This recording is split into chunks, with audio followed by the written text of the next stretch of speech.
po jako akawuwo.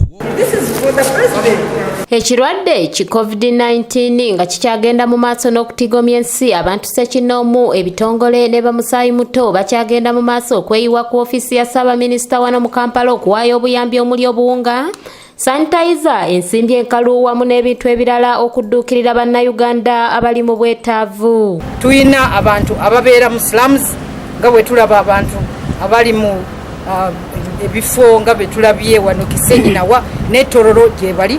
Waliwo abantu nga ababodaboda abakyala ababadde bakola mu katale abatayina engeri yonna y'okufuna emmere. Tusuubira nti emmere eno tugenda gitwala District Task Force egifune. Mu badduukiridde olunaku olwaleero mubaddemu n'omwana w'emyaka 4 amanyiddwa nga Kalungi awaddeyo omutwalo gumu, ng'ono agambye nti awaddeyo omutwalo gwe okudduukirira ku bato banne.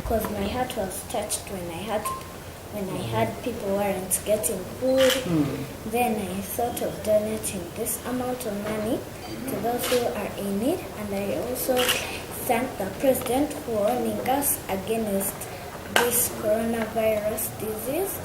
Mukiibi George ngono ssentebe wa Sakemu asabye Sako eziri mu Kampala okusitukiramu okuyamba ku gavumenti nga bawaayo obuyambi. Sako zagulwawo His Excellency Kaguta Museveni bakubira omuwanga nti mukwate ku katono ke mulina mujje mudduukirire abantu bali bubyeyo mu bitundu bino mu Kampala. Kazanyirizi Robert Kawuki amanyiddwa nga Senga Sebanga naye adduukiridde era agamba nti avuddeyo okuyambako ku bakubi b'amasimu ku mikutu gy'empuliziganya kubanga bo tebafiiriddwako.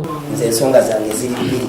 Njagala okuyamba ku baganda bange abakubi b'amasimu babadde tebafiiriddwako okusinga abayimbi badde bajja ne basapootinga nga bawa abayimbi bannaabwe bakomediyani bannamawulire abo naye nga bano ate nabo bamaanyi mu ggwanga bapromotinga bizinesi basaba ennyimba zaffe. So kati pulezidenti waabwe ne mmuleeta ng'era akawunga kano mani sijja kakulekera ngenda kukamuwa akabagabanyize. Oweekitiibwa Dr. Robert Sebunya omuwi w'amagezi ku nsonga za Buganda mu ofiisi ya pulezidenti atendereza Pulezidenti Museveni olw'obukugu bw'ayolesezza mu kulwanyisa coronavirus. Era n'ebintu byakoze strategy ensi yonna gye yeewuunya engeri gy'asobodde okukolamu n'atafiirwa muntu yenna mu nsi ye.